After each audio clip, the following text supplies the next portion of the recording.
Hey there! Did you know Baker's always gives you savings and rewards on top of our lower-than-low prices? And when you download the Baker's app, you'll enjoy over $500 in savings every week with digital coupons. And don't forget fuel points to help you save up to $1 per gallon at the pump. Want to save even more? With a Boost membership, you'll get double fuel points and free delivery. So shop and save big at Baker's today. Baker's, fresh for everyone. Savings may vary by state. Restrictions apply. See site for details. Hi everyone, I'm Deb Flashenberg. Welcome to Yoga, Birth, Babies, a podcast produced by Prenatal Yoga Center. We will be diving into everything prenatal yoga, birth, and baby related, hoping to inspire, educate, and empower you through your journey into motherhood. Thank you for listening. Hi, I'm Deb Flashenberg. I'm your host of Yoga, Birth, Babies. And if you've ever had a child with a tantrum, this podcast is for you. We're going to talk about the science behind tantrums. So to have this conversation, I have Dr. Cindy Hovington, Ph.D. She is a mom of 3 kids and the founder of Curious Neuron, a parenting resource that is backed by science. Her goal is to make science accessible and digestible for parents to help them make informed decisions about their child's development. I had such a good time with this because if you've been listening to the podcast, you know tantrums happen in my family.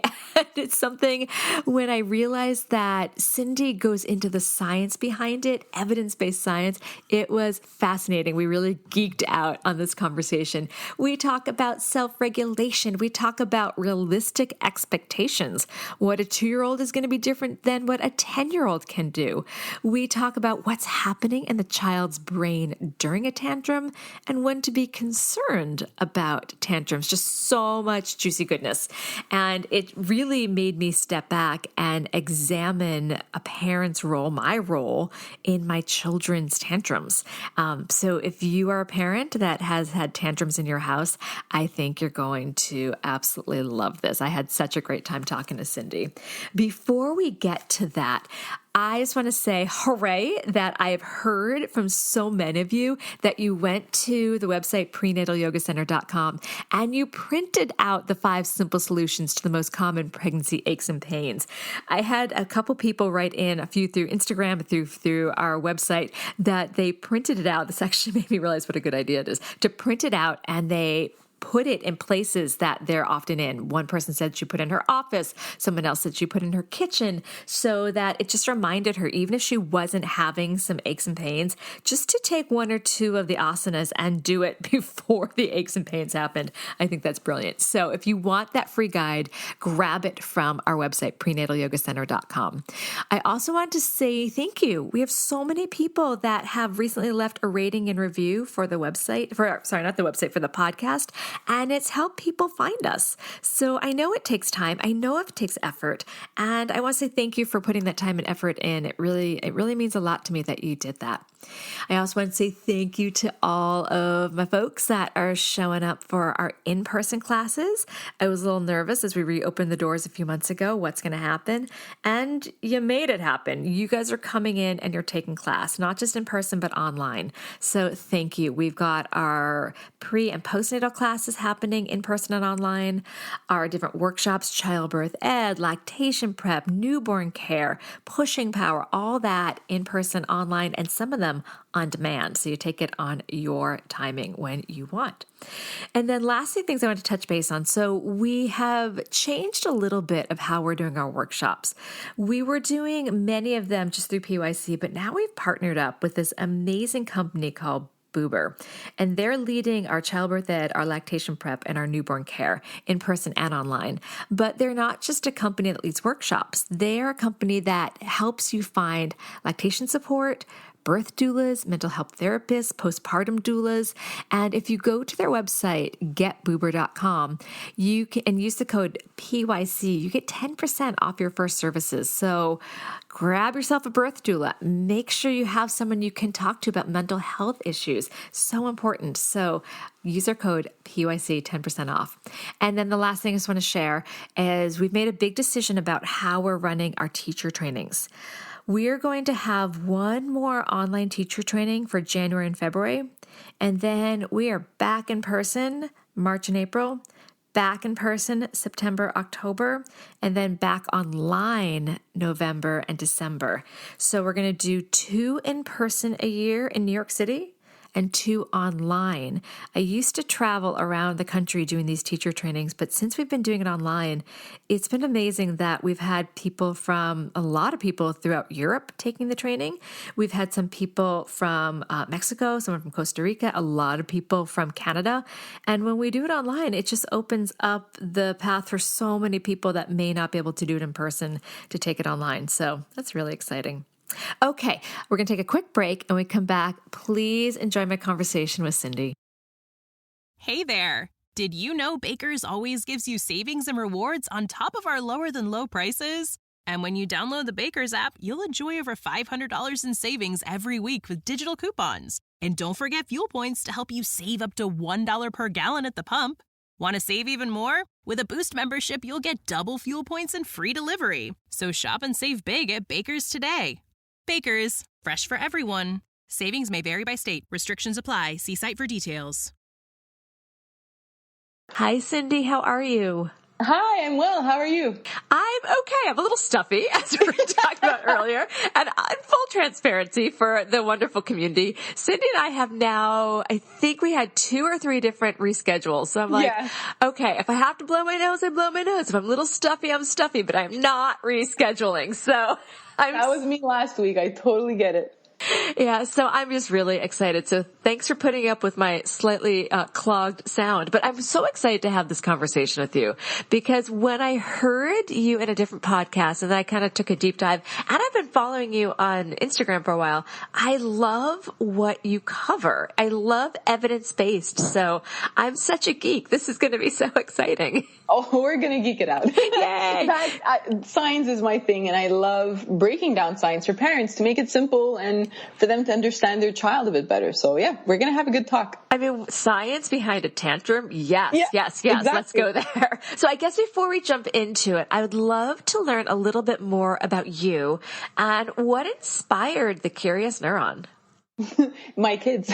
So going back, I have a Ph.D. In neuroscience. So I studied mental health and how it impacts our cognitive skills and our emotional skills. So that's where the whole background comes in.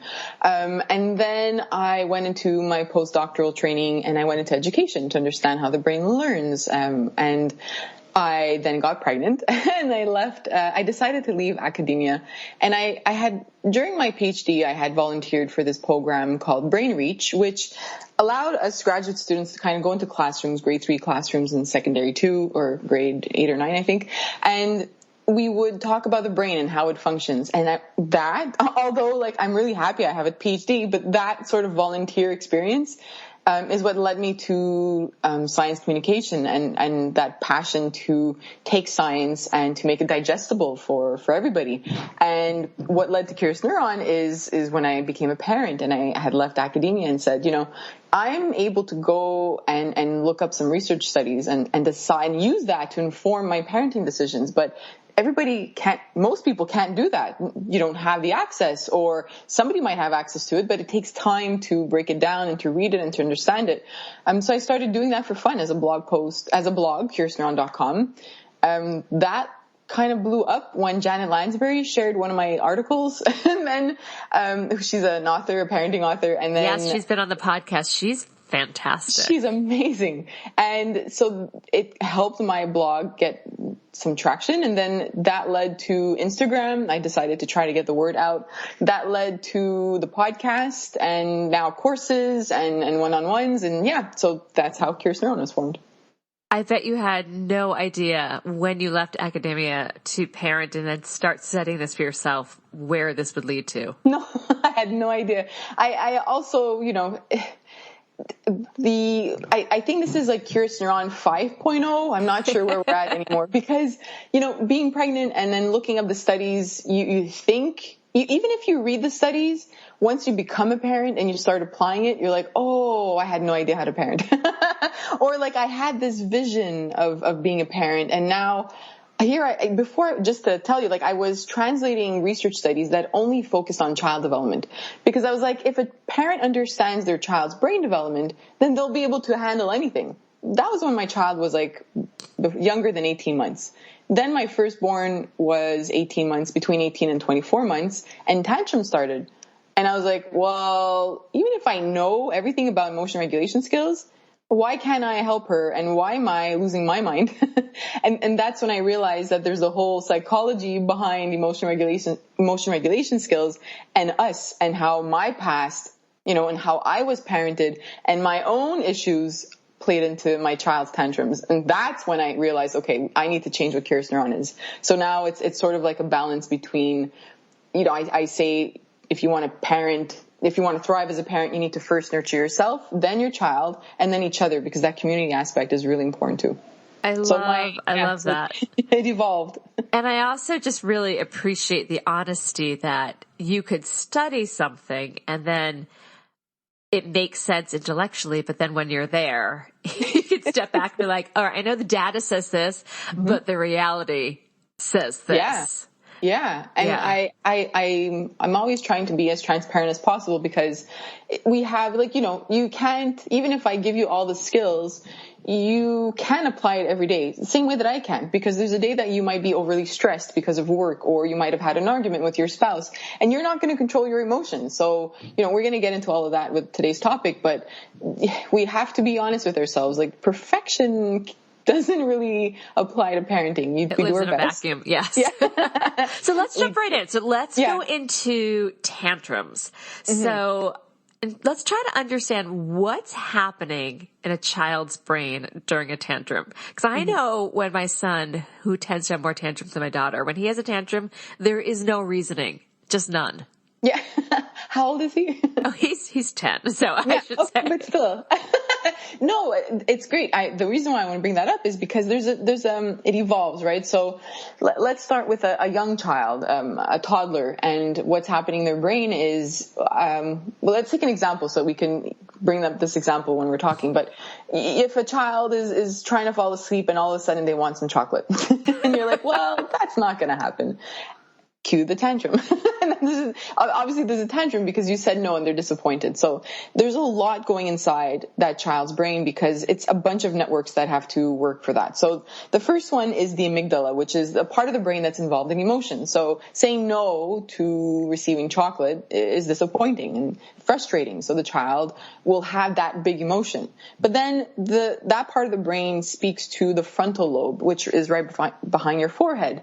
And that part of the brain kind of regulates the emotion. So that part of the brain will say, the amygdala will say, okay, what do I do with this big emotion? I'm frustrated. And the frontal part of the brain has to tell you what to do with that. The problem is, in a 2-year-old and in a 10-year-old and in a 15 or 20-year-old, that part of the brain, the frontal lobe, which is the one that decides what to do with that emotion, isn't developed yet. It develops until we're about between 21 and 25. So if we have a small child and we're expecting them to know what to do with all these big emotions, it's impossible. They don't know what to do with those emotions. That frontal part of the brain has to keep developing to know what to do with those, big emotions like frustration and disappointment. So I hope by the end of this that a parent understands, like, it's a process. It's a very big process, and emotion regulation skills are skills. It's partly, obviously, temperament, very small percentage, but in that there are neural circuits that are involved, like I said, like the amygdala and the prefrontal cortex. But then there's also the skill part, and we're going to, dive deep into that because we play a big part of that. Oh, I'm excited. I'm excited to hear that. So we were just talking about the 2-year-old, the 10-year-old, the 15, the 20-year-old, although I have to say I've seen some adults have temper tantrums too. Oh yeah. Yeah. So what are realistic expectations parents should have at these different milestones and ages? Because again, like a 2-year-old's not going to self-regulate. They don't have those skills that a 9 or 15 does. No. So at that small age, I think that's the hardest, because sometimes we place expectations on these children, thinking like, why are you crying? I gave you exactly what you wanted. You asked for the blue cup, I gave it to you, and now you're having a tantrum. So it's hard for us to understand that, right? Because it's not part of our world. A colleague asks us for a pen and we give it to them. They don't start crying and have a tantrum. So it's kind of out of our norm. But we have to understand that we have to first model what emotion regulation skills look like. But again, even if we talk about all of that, but I think your question was, what can we expect from them? So at that young age, we can't expect them to regulate any part of their emotions. Their brain is developing and they haven't learned the skill yet. As they're getting older, closer to starting school, there are cognitive skills that are developing. The attention part of the brain, the impulsivity is decreasing around that time. So early elementary school, you're not going to see tantrums the same way that you see a tantrum in a 2-year-old, obviously. And if you do, then it's a sign that there might be a bigger issue. But not just an outburst, right? Like I'm talking about like a tantrum or a meltdown that lasts for, 30, 40 minutes. They're usually signs that we need to speak to our doctor. So, around 10, 15 years old, they're going to get disappointed. They might have big emotions, but they're going to have control of their emotions a little bit more. And as the research talks about, like, teenagers being able to control their emotions, but also control their behaviors a little bit more, not fully, but a little bit more. So as you're looking at early 20s, now nobody's going to have a tantrum, but they are going to have big emotions, that are mostly controlled.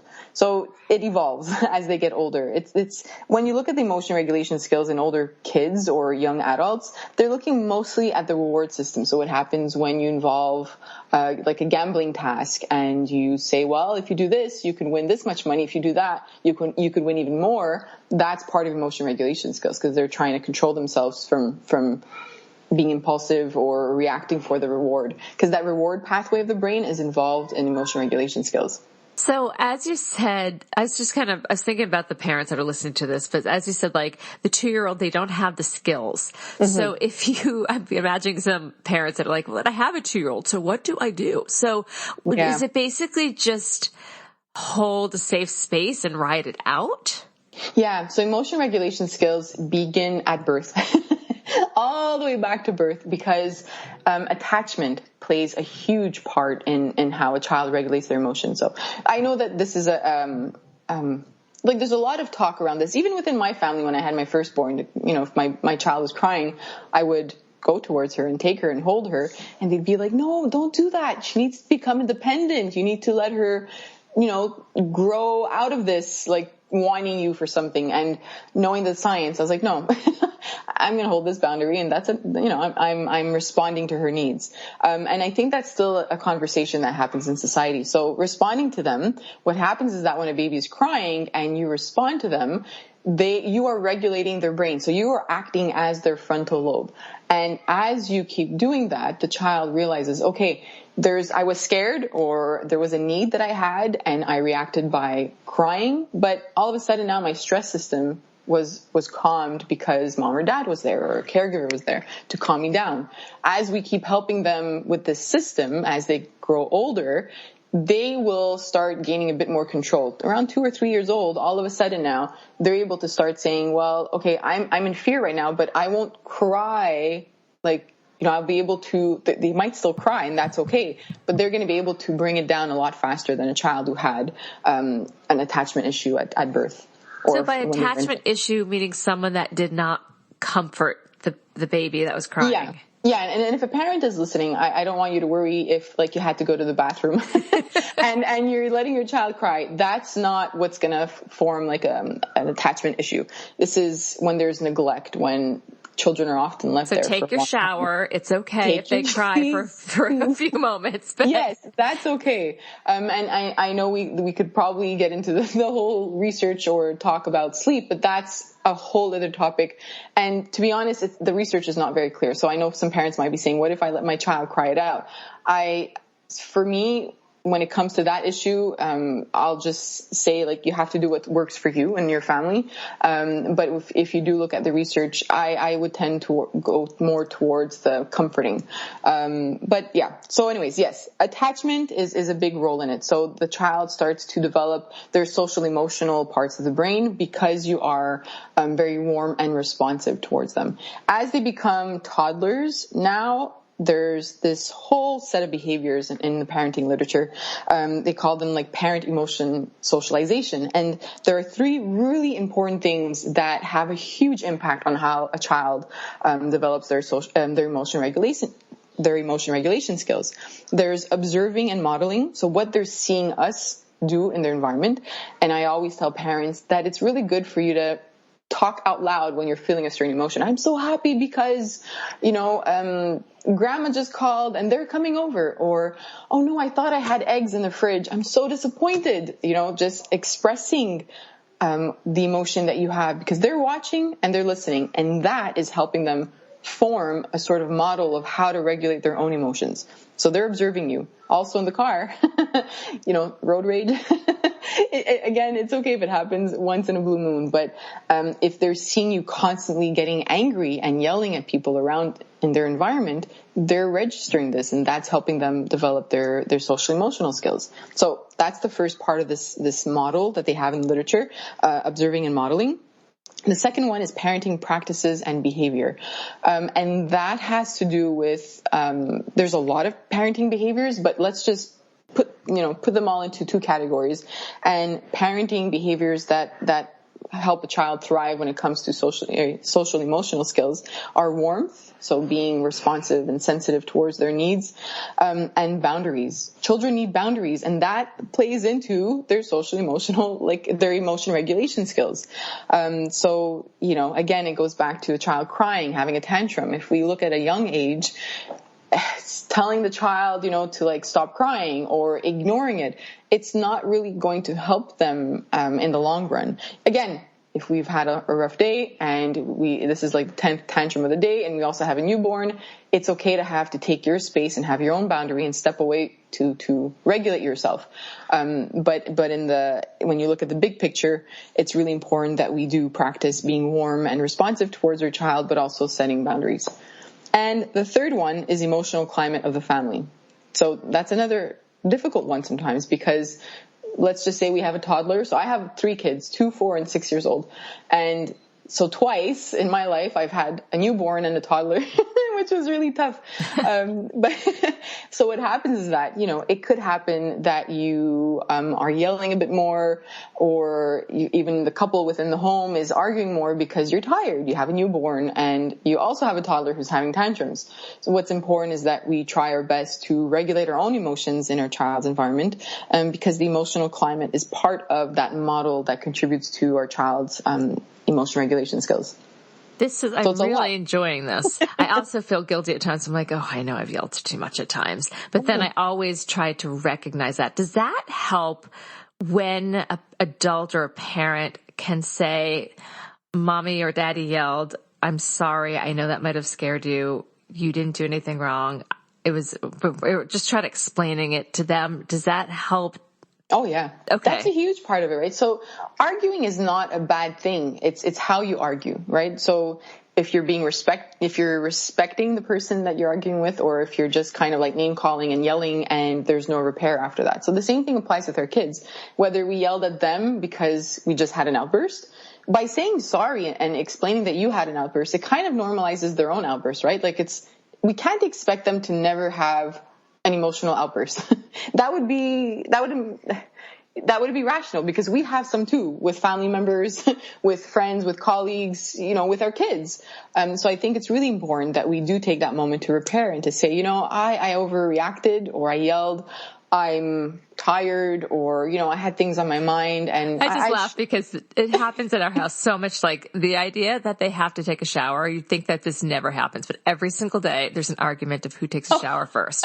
Every single day. And every now and then I'm like, someone just get upstairs. Like I just get so fed up, and then I'm sorry. But but that's okay. Those are the parenting moments, it's always the big picture, right? So if we're never in control of our emotions, then that's what we're modeling. But that's the frustration, right, of the moment. And if I get it, I totally get it. With 3 kids now, they're almost always arguing for toys. They always want the same toy. Whoever grabs it, the other 2 want it. Oh, I'm sure. So it's hard, to sometimes it's just like, just stop it. But then you do have moments where you have to kind of like step back and provide skills. And this is a whole other conversation, but every single time a toddler or a young child is having a tantrum, mostly in the young ages, it's kind of like a cry for help. It's their way of saying, I don't know, I'm frustrated right now and I don't know what to do with it. Or I was playing with my sibling and they took a toy away from me and I have no idea how to respond to that.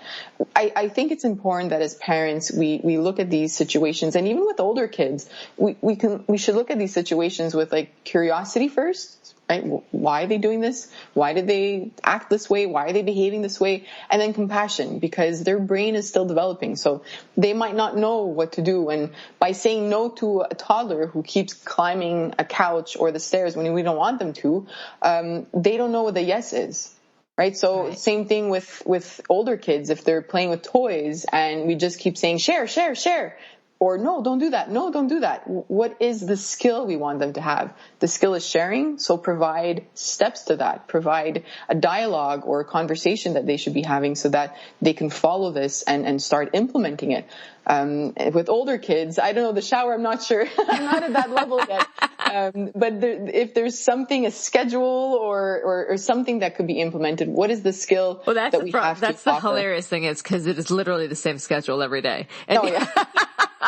Yeah, I don't know. 6:30. Here it is. Like you never thought, yeah. As if it's never come around. So that kind of brings me up to transitions. So we're going to take a super quick break. When we come back, I know some kids, especially little kids, can have a hard time transitioning from one activity to the other, and some kids don't. So let's talk about transitions. We'll be right back. Hey there. Did you know Baker's always gives you savings and rewards on top of our lower than low prices? And when you download the Baker's app, you'll enjoy over $500 in savings every week with digital coupons. And don't forget fuel points to help you save up to $1 per gallon at the pump. Want to save even more? With a Boost membership, you'll get double fuel points and free delivery. So shop and save big at Baker's today. Baker's, fresh for everyone. Savings may vary by state. Restrictions apply. See site for details. Hey there. Did you know Baker's always gives you savings and rewards on top of our lower than low prices? And when you download the Baker's app, you'll enjoy over $500 in savings every week with digital coupons. And don't forget fuel points to help you save up to $1 per gallon at the pump. Want to save even more? With a Boost membership, you'll get double fuel points and free delivery. So shop and save big at Baker's today. Baker's, fresh for everyone. Savings may vary by state. Restrictions apply. See site for details. All right, so can we talk about tantrums, that some kids have a harder time transitioning from one situation to the other? So how can parents help the child have an easier time with transitions? I love that you're bringing that up because often when I'm working with parents, I tell them, I can't just give you like a bunch of skills for your child. I need to understand the environment first, so you need to understand it too. Start by, if your child is having tantrums very often, take a notebook and start writing down like when it's happening, what triggered it. And transitions is often one that pops up with parents. That and language skills, like if they don't have the language to communicate something that they want or need or whatever it is. But with the transition, it's okay to, let's talk about leaving the park or leaving a family member's house. It's okay to offer your child a bit of, some negotiation or negotiate with them, right? So you could say, we have to leave in 10 minutes. Start giving a warning. And if they're young, you can have a visual for them, like a red light, green light, yellow light sort of thing red, yellow, green, where you say, okay, it's yellow now. We have 5 minutes left. And when you say green, it's something that will help them understand, okay, that means I have to go. And also if you're at the park, for instance, it's okay to say, what do you want to do before we leave? Give them a bit of that power, not power, but that ability to say, I have a role in this, right? So you can say, what would you like to do? Would you like to go down the slide a couple more times, 3 more times? Or would you like to play on the monkey bars and go, do it across like 2 times, whatever it is? Especially with young kids, be very specific. If by them choosing, it helps transitions a little bit more, because transitions are really hard for them. Negotiation is a good thing.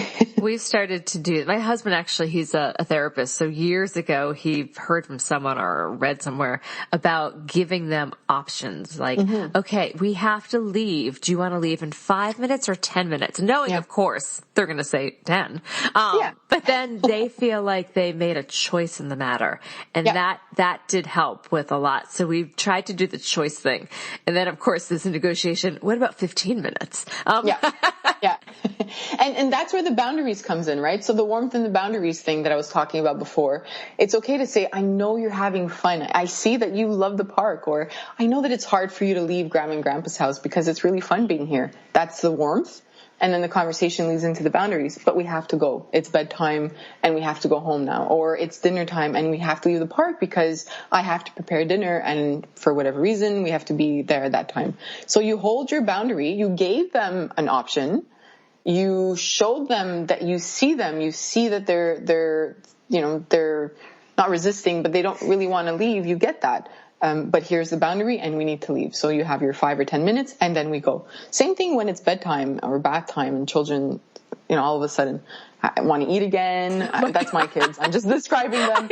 All of a sudden it's like an hour after dinner and they're like, I'm so hungry. I need to eat now. Or it's like, no, I'm having a lot of fun playing and I want to stop. And, they've been playing the same game, whatever, for 3 hours. It's okay for you to say, I know that you like that. And it's showing that compassion part too, right? But the rule is it's 6:30 or 7 o'clock or whatever time, and you need to take your bath now. So what would you like to do for the next 5 or 10 minutes? Do you want to continue playing? Do you want to grab a quick bite? But in 5 or 10 minutes, whatever they decide, we're going upstairs. Does it help with the validating? Like, I recognize you're disappointed. I don't even know if that makes sense to a 2-year-old. Is that something a 2-year-old would get? Like, recognizing, I see you're sad by this, but we have to do X, Y, and Z. Yep.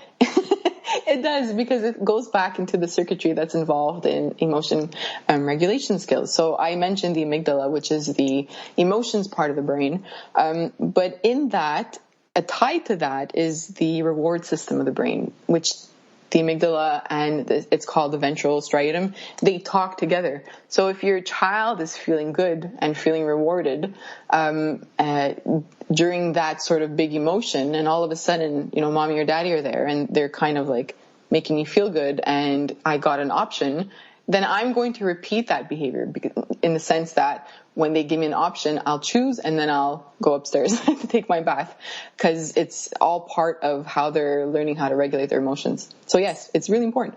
So this kind of ties in. I feel like we might have answered this, but my next question is, what are some ways parents can help their child learn to emotionally regulate? So what you said, like modeling and boundaries. Yeah, so there's a big part, right? The 3 steps that were in research, so observing and modeling, their parenting practices, which is warmth and boundaries, and then the emotional climate of the family. But even more important than this model is yourself. So I always tell parents we need to nurture ourselves first before we can nurture our child. And it's true. It sounds cliche, but it's true.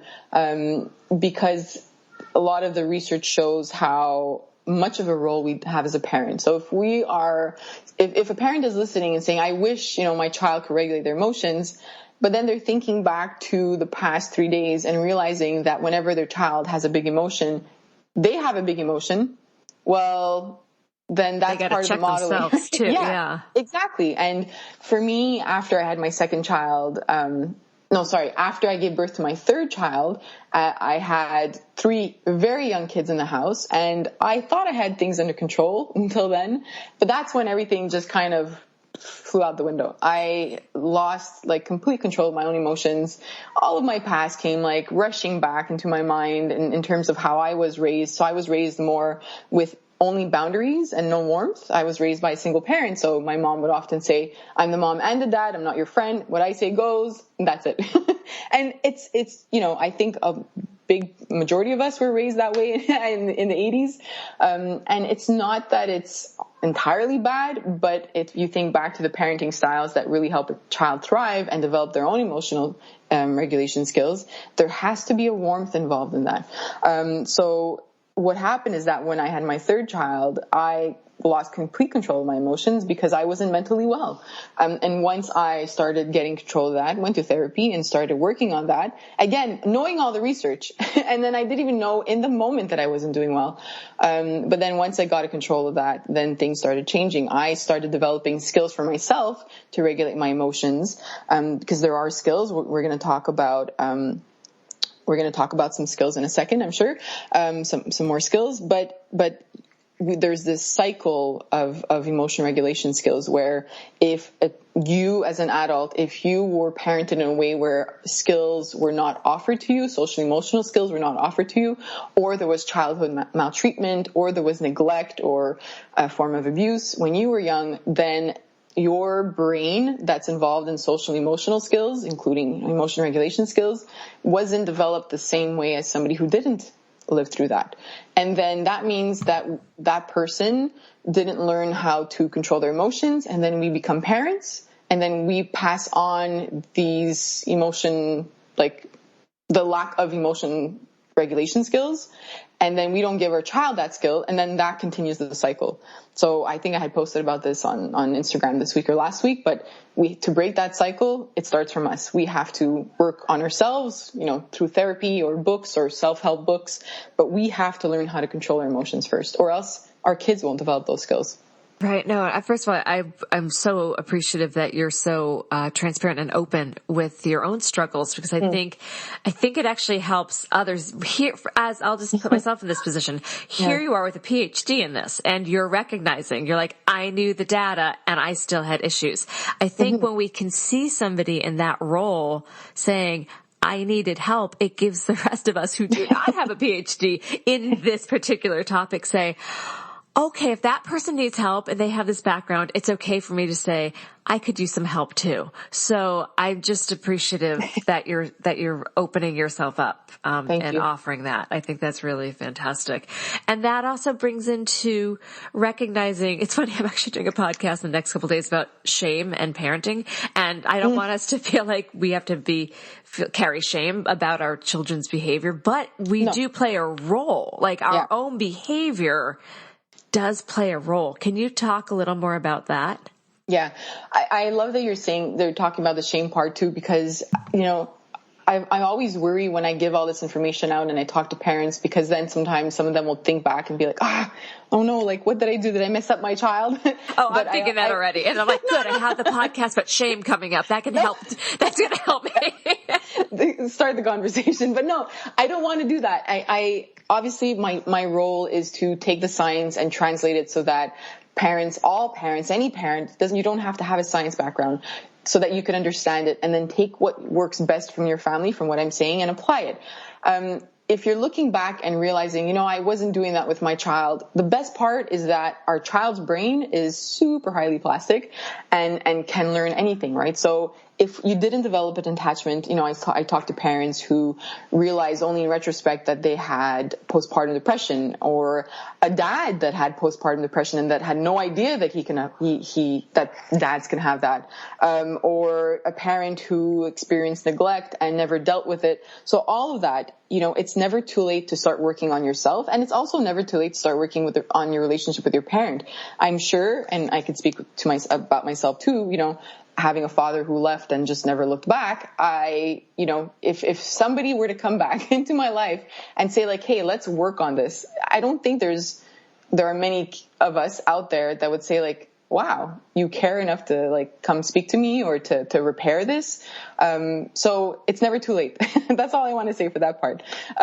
Sorry to digress. No, this is great. I really don't want parents to feel bad about everything. But yes, sorry, your question was about the role of the parent's behavior and how that affects the ability of a child to emotionally regulate. Yeah, so like I said before, it has a huge role. It really has the most important role, especially in young kids who are learning through their environment, which is us, how to regulate their emotions. So a parent does have to be mindful about how they're responding to their child's emotions. And like I said, and be compassionate as well, because it's coming from a place of not knowing how to do it, and they have to learn this. There's something called cognitive reappraisal in the literature, and it's a strategy that parents could use. Let's take an example of two 7-year-olds that were playing soccer and they lost the game. We can say little Jacob and Michael, and Jacob's dad picks him up from the soccer game, and he sees that they lost, and he's upset, and he places his arm around Jacob and says, I could see how much it's affecting you, like I could see that you're sad. I'm really sorry. But let's, I was looking at your game and you guys actually played really well today. And then little Jacob thinks about it and says, it's true. I tried my best. And then the conversation goes around that. So that's called reappraising the emotional situation. It's not just about taking their mind off the fact that they're sad. There's a warmth, right? The father is connecting with him. But there's a reappraisal of the situation, which is activating again that reward pathway, right? So looking for something to make him feel like better, good, without ignoring the situation. You're not trying to push it away. So that's one strategy that a parent can use. And then the opposite of that is a parent who suppresses the child's emotion, which is, let's say little Michael, his dad comes to pick him up and Michael's sad and his father's like, why are you sad? And he's, well, I lost and, I'm really upset about it. He's like, oh, come on, don't be a baby. It's just a game. Come on, let's get in the car and go home. So there's a big difference. That's invalidating, and that could feel crappy, I bet. Yeah. So, but this happens, and that's why I want to talk about these two situations, because the same thing could happen with a child who is having a tantrum. And like I said before, sometimes they have tantrums, right, for something. They actually asked for something and we gave it to them, and then they start crying. And it's hard for us to understand, and it's easy for us to go towards why are you crying? I gave you the blue cup. Just stop crying. I gave it to you. Stop whining. Stop crying. Let's move on.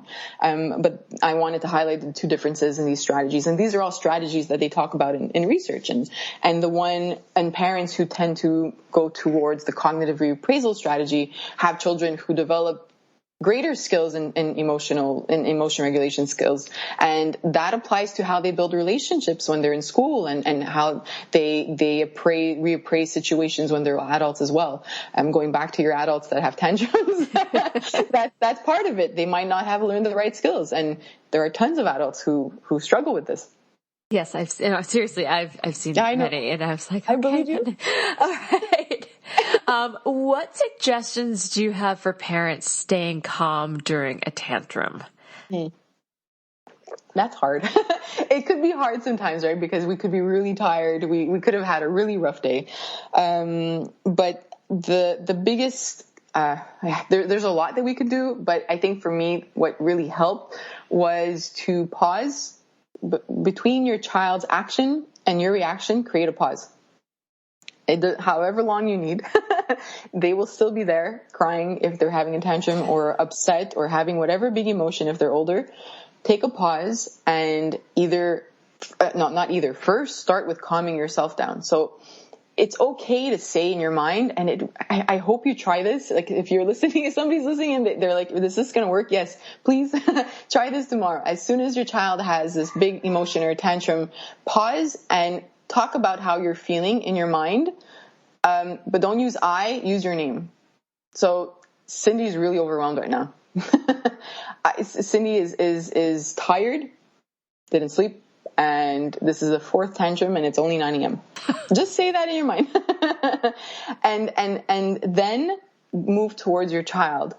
Little Billy is having a tantrum because his sister took his toy again, the third time this morning. It's not even 9 a.m. She took it 3 times and he's frustrated. I get it. So all of a sudden the compassion comes in a bit more easily because you realize, they have a reason to have a tantrum. And now they need me. Now I need to be their prefrontal cortex and get down there, show the warmth and help them.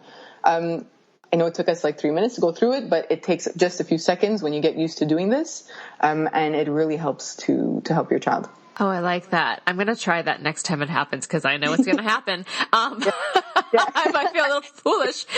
Deb is feeling overwhelmed. Deb wishes they would stop shrieking. And the changing because we usually say I'm like super frustrated right now, right? Like, why did I do that? Why did I say that? And that kind of feeds into our negative self-talk, our inner voice. There's a book called Chatter by the author Ethan Kross, and he's a researcher, and he studies inner voice, and he gives 25 tips in his book. This is just one of them, but 25 different ways that we can change how we speak to ourselves in our mind. And by changing the way that we speak to ourselves in our mind, then we become more compassionate towards ourselves. That's a whole other part of it, self-compassion. That really, once you start working on that, then you realize, because it's easy to, sometimes, like in a really big moment, you're in the car and I'll just give an example of myself. All 3 kids are crying and you just think it's like the worst day ever. And this is the hardest thing to do. But when you start working on your self-compassion, you're like, okay, like they're having a rough time. I'm having a rough time. Other parents are having rough times right now. Like, it's just a moment. This is another tip that Ethan Kross gives in his book. It's just a moment. So your child's having a tantrum, and there are certain things that trigger me personally, and that's another thing. Like being aware of your own triggers. For me, like I didn't know until I became a parent. I'm really sensitive to like sounds, like a lot of noise. By the end of the day, to me, sets off like my own emotions. Like just a fork falling at dinner time. I know that I'm in my zone of being triggered very easily, and that could set me off for no reason. But the more aware we are of ourselves and what triggers us and our own needs and all of that, then things get easier when our child has a tantrum, because we're able to say, okay, this is just a moment, it'll pass. Or he had a rough day, it's going to pass. Or I'm not well, I'm helping a grandmother who's sick. I'm really stressed and that's on my mind. It's okay that I just yelled, or I need to step away. I need to, set my boundary, whatever it is. But we really need to work on ourselves that way. There's so much that we can do, and it really, truly helps our child with their emotions as well. Yeah, and I'm going to actually get that book. So the tantrum is passed, and so now we're post-tantrum. So, yay, it's done. It's wound down. So what are some ways a parent can understand what triggered it? Maybe we don't need to understand, but how can we help our child recover from the tantrum? Yeah, so, okay, depends on the age. Right after first of all, during a tantrum, it's okay to step back. Let's not give skills during tantrums. Let's allow that emotion to happen and to pass. And then, like you said, after the tantrum, that's where all the skill building does happen. That's where all the warmth and the connection with your child happens. And a boundary, if you have to, if a child hit or hurt a sibling or a friend, all of that happens after. And during the tantrum, we can show that we're connecting with them to help decrease the emotion. We can say, I'm here if you want me to hold you, and just stay there. Or some kids want to be hugged. Some kids, you can place your hand on their shoulder. With my kids, I would always get down at their level. So even if they don't want me to be near them, I would get down at their level so that I could have eye contact, and that's how I connect with them. After that, then depending on your child's age, if you're able to have a conversation with them, go ahead, talk about the emotion. When everything is done and gone, right? The moment has passed. It's okay to revisit, and actually really good to revisit, because that's when those cognitive skills are going to come in of reassessing, you had a really big emotion around the fact that I said no. It's okay to be disappointed sometimes, but to cry and scream as if you were hurt, that's kind of confusing, because, that's not the level of crying and screaming. It's okay when you're disappointed to say, like, I'm really frustrated. I really wanted it. It's okay to walk away. It's okay to whatever you want to set in your own home. But give them the skills at that point. And with younger kids, you could have a sort of calming corner, to walk over to and have sensory things that they can squish with their hand, a soft blanket of some sort, something they can shake, like a little plastic bottle that you put rice inside, anything sensory that helps calm their system, because our amygdala is connected to our sensory system, the brain. So a sense, like a sound or a sight, could trigger a tantrum. If you think of kids coming back from daycare or school, sometimes that hour right after is really hard. And it could be because their system is already on being overwhelmed. So it's good to have like calming sort of activities after. But the same thing to calm the system right after they're like at their peak and they start coming down their peak of their tantrum. It's okay to bring them to their calming corner and say, let's take some time to relax. I love that idea of the calming corner. So you kind of touched on this earlier, but when might a parent get concerned about tantrums? Yeah, it's if a tantrum is... So sometimes they refer to them as meltdowns in the literature, and meltdowns are a bit more severe, and so they last longer. They can last like 30 minutes. And it's very often in neurodivergent kids, children with ADHD or who are autistic, sorry. So if it's lasting very long, if it's happening many times in a day, like 10 times a day. Oh my God, that sounds, I feel for that parent. I really do.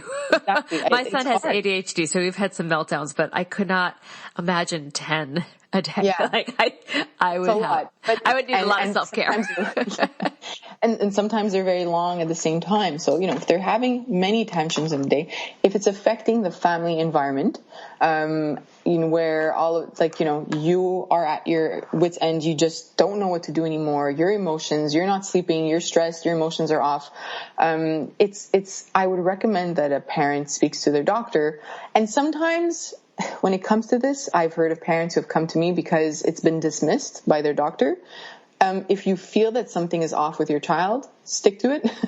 Bring it back to your doctor, or try to get, just try to speak to a psychologist or even an occupational therapist. They do help with emotion regulation skills. And I know here, I'm from Canada, and we have neuropsychologists, and they help as well. Basically the duration of it and the frequency. And what about age? Like, is a 2-year-old more expected to have a long meltdown tantrum? Yes. Okay. I don't want the parents that are like, oh my gosh, my 2-year-old had like 5 meltdowns today, to be like, okay, let's get to the doctor. Like, So if the 5 meltdowns were short, right? Just disappointed, and that's it. You gave them what they wanted, or you set your boundary, and then 5 minutes later they're done with it. That's fine. But if at a very young age the tantrums they're very long, then let's say like I said, like half an hour, and they're not able to function, and you can't help them. Anything you do is not going to help minimize or bring the emotions down. Even if your child is around 3 years old, then I would speak to your doctor about it. With the older kids, if you're having those very long tantrums and they're happening very often, and by older child, I mean like around 5 years old, then again, I would speak to your doctor. Thank you. I think that's really helpful. All right, we're going to take one more break, but when we come back, now you can answer this from any of the many hats you wear. What is one final tip or piece of advice you'd like to offer new or expectant parents? We'll be right back. Hey there. Did you know Baker's always gives you savings and rewards on top of our lower than low prices? And when you download the Baker's app, you'll enjoy over $500 in savings every week with digital coupons. And don't forget fuel points to help you save up to $1 per gallon at the pump. Want to save even more? With a Boost membership, you'll get double fuel points and free delivery. So shop and save big at Baker's today. Baker's, fresh for everyone. Savings may vary by state. Restrictions apply. See site for details. Okay, so you could do it from your scientist hat. You can do it from your mom hat, whatever you want.